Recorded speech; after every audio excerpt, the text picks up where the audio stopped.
Must have been a lot of salt, Thanyak observed. Yes, much more than what our village required. Our men stuffed the surplus into hollow bamboo tubes and it took it to the plains each winter. They bartered the salt for cloths, beads, and other necessities. So, grandmother tells them that in that time there were lots of salt. They had lot of salt, enough more than their need. So they used to store that salt in bamboo hollows, and they used to go to the other cities and bartered. Let us see what is the meaning of the bartered. Bartered means to exchange the things with in other things. Exchange goods or services for other goods or services without using money means exchanging the goods to good or services to good or services with the goods or goods with the services. Like just like we used to exchange money and take the things, we give money and use the services. Like that, in the ancient time, people used to barter the things for their necessary things. But there is no salt spring now, Changun said. But now there was no spring. That spring which used to had salt is disappeared now. It was dried up now. Grandma sighed. Our village is poor now. We are no longer self-sufficient. We will underline this word self-sufficient. It means the independent one. They were not self-sufficient. They were not independent. They have to dependent on others for the things. Our men walks to Khonsa township to buy salt. Now as the salt river was dried up, now they have to purchase salt. Did the salt spring dry up? Thanyak asked. Now Thanyak was asking to his grandmother, Ki, what happened to the salt spring? Was that dry up? Yes, it happened one winter, years ago. Our source of wealth dried up with it. So, when in a very sad mood, grandmother told the children that salt river was dried up, and as the salt river dried up, their source of income was also dried up. Why did it dried up? Persisted Thanyak. But still Thanyak was very thoughtful. He kept thinking, why did it happen? No one knows. Tell me, grandma, he said, if the spring flows again, will it bring prosperity to our village? So Thanyak was very curious to know what will happen if the river comes again. Certainly, smiled Grandma Camlong. Grandma Camlong smiled, although she knows it was not as easy as the child was thinking. Later in the afternoon, Thanyak and Chengun went to search the spot where the salt spring had flowed into the river. So Thanyak and Chengun was very brave and clever to children. They keep thinking about that salt river, and one afternoon they left to search it. To their surprise, they had no difficulty. The furrow through which the salt spring had flowed was clearly visible. What that furrow means? Furrow means a long narrow ditch made in the ground. A long एक लंबा सा गड्ढा, एक छोटा गड्ढा जिसमें use to होता था salt. Only ferns and creepers covered the furrow. That was the same furrow. ये वही furrow था जिसमें ancient people salt gather किया करते थे. But now it was only filled with ferns and creepers. अब इसमें सिर्फ जंगली पेड़ पौधे ही भरे हुए थे. They could see it wind up the mountain, a ribbon of light green against the darker green of dense jungles. So when they went to search out that river, he could not find another than mountain. एक mountain के अलावा उन्हें कुछ नहीं मिला. वो mountain जिस पर एक लाइट ग्रीन और एक डार्क ग्रीन की लाइन सी बनी हुई थी, that was a line of dense jungles. Thanya cried, "We can follow it upstream." Early next day, after their morning meal, Thanyak and Changun started for their quest. We will underline this word quest. It means the journey to know for the salt river. So in the next morning, again they have started their journey to find out the salt river, because they were very curious to know where the salt river had gone, how can it will be revived, so that the river prosperity of their village can revive again. Both had bamboo tubes strapped to their backs to carry drinking water in them. So they have arranged a bamboo tubes around their back. उन्होंने अपनी back के चारों तरफ bamboo के बने हुए tubes जो है वो लपेट रखे थे. So and they were carrying drinking water in them. There was a particular purpose for bringing bamboo tubes to that place. Can you think about it, what it should be? We will definitely know in the end of the chapter. So let's continue the chapter. They were children of the mountains. The steep climb may have exhausted others, but not them. As they were living in the mountain area since their childhood, so climbing the mountain was not a tough task for them. They could easily climb up the mountains, and so they were going on. They were not afraid of the jungles either, nor they were afraid of the jungle or their creatures. They could handle it very clearly or very bravely, because they lived close to the nature. They knew that most of these dangers were imaginary. Only if one accidentally disturbed a wild animal would it attack. So far they had met with one obstacle, a large python, but it just raised its blunt hammer-like head, flicked out its forked tongue, and slid away to a higher branch. They were very much aware how to tackle the jungle life, how to tackle the jungle creature, wild creature. They knew as if they were going to harm the creatures, only then in revenge the creature would attack them. So they were very careful. Only one obstacle they have faced a python, but it was also the blunt one. It was also not very dangerous, as it slid away to the higher branch. But halfway up the mountain, as they went to the half of their journey, a more serious obstacle came their way. But everything is not as easy as we think. As they were going up the mountain, they faced another problem, another obstacle, a herd of wild elephants. Then they saw a herd of wild elephants. Changun said, taking care not to make the least noise, they crawled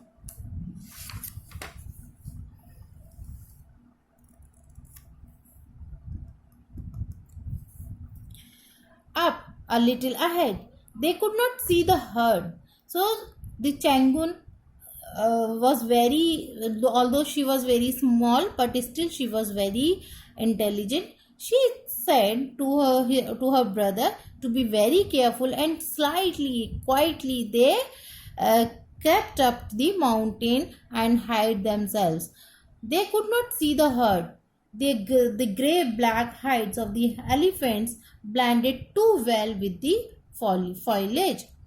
So the elephant's color and the dense jungle color was so same that they could not recognize where the elephants actually were. Foliage. With the foliage means, we are going to underline this word. Foliage means the color of the forest and the color of the elephants were so similar that they could not mark where the exactly elephants were.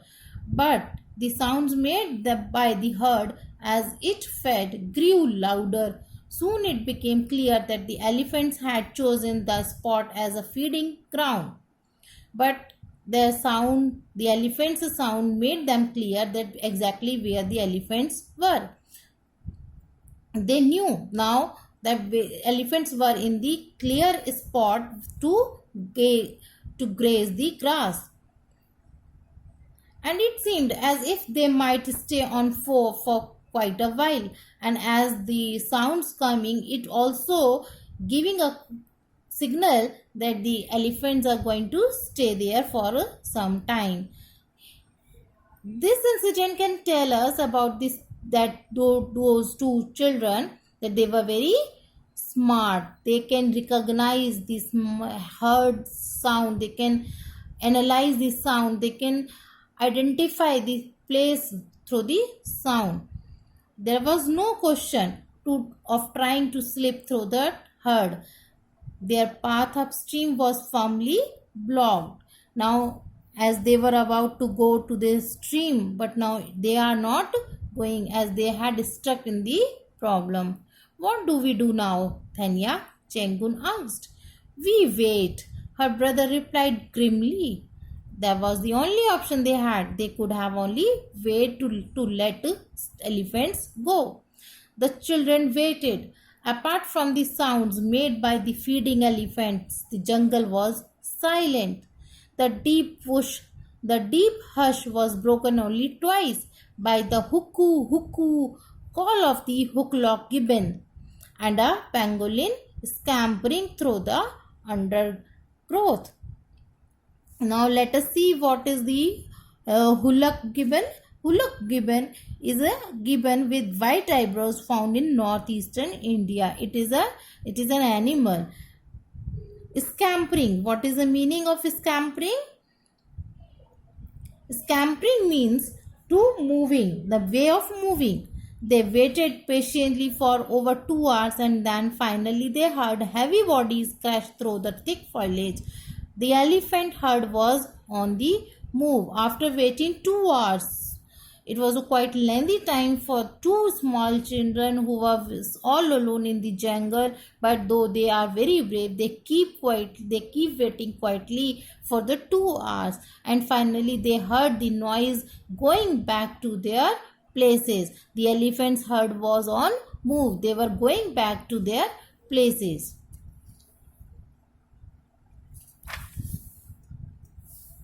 They climbed for an hour and all of a sudden stumbled into a clearing. Stumbled, we will underline the word stumbled.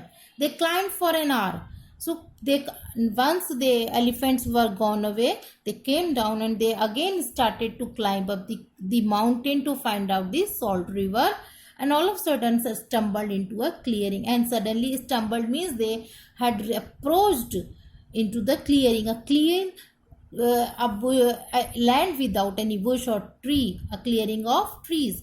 Hundreds of hoof marks were visible on the ground. That ground was full of hoof marks. Hoof marks means the marks of the footprint, the foot of the animals, means the footprints of the animals. There were also some pug marks of wild cats. Pug marks, what means pug marks? Pug marks are also called the footprints of an animal, of wild cats, and imprints of elephant feet. Chengun cried out, "It is a natural salt lick." Wild animals came to lick the earth for salt. This took care of the salt requirement of their bodies. Chengun, being a smart girl, she understood that the animals are coming here to lick the ground so that they can fulfill their salt need for their bodies.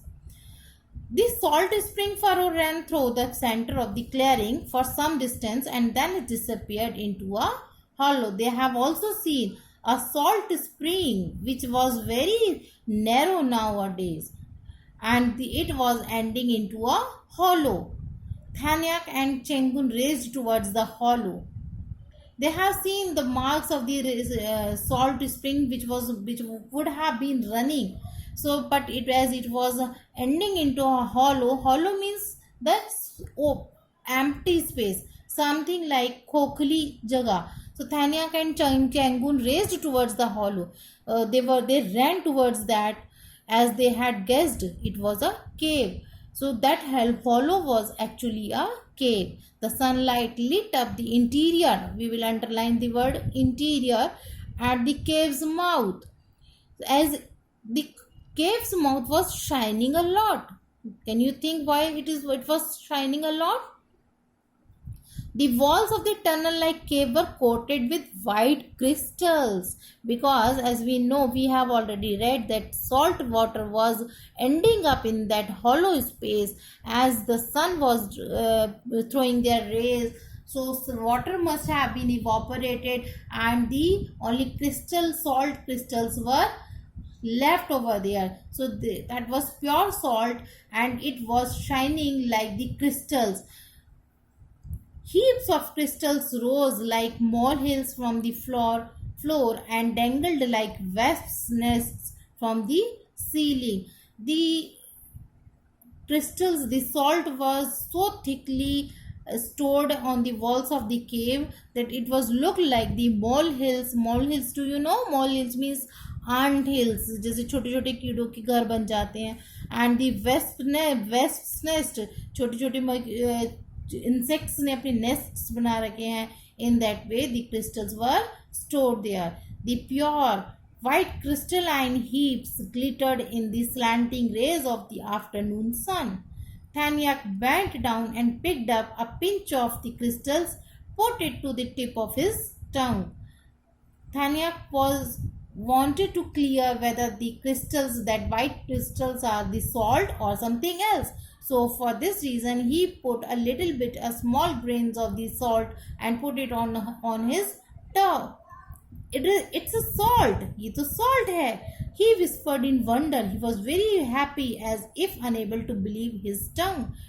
He was so happy that he could not believe that he had found the salt actually.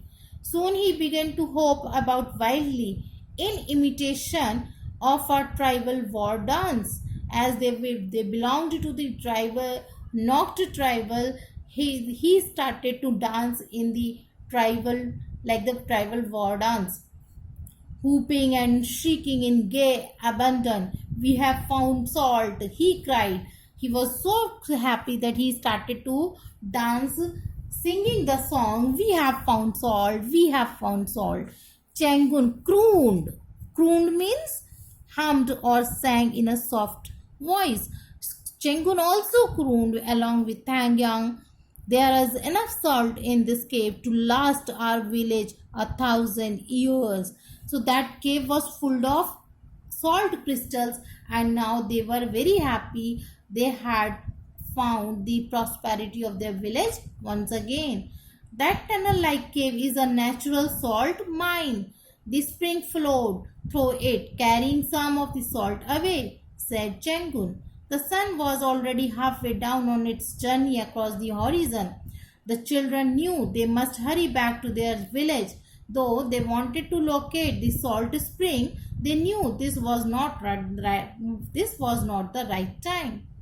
Although they wanted to mark the location of the salt so that they can come again and bring the salt for their village, but that was already too late. So what they did, they drank the water in the bamboo tubes.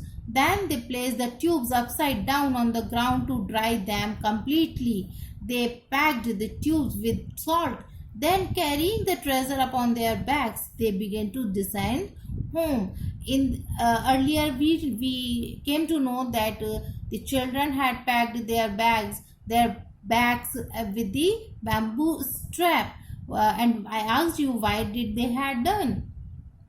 Now we have come to know why had they done it. They had packed the bamboo hollows to bring the salt with them. So as they were filled, these hollows were filled with the water.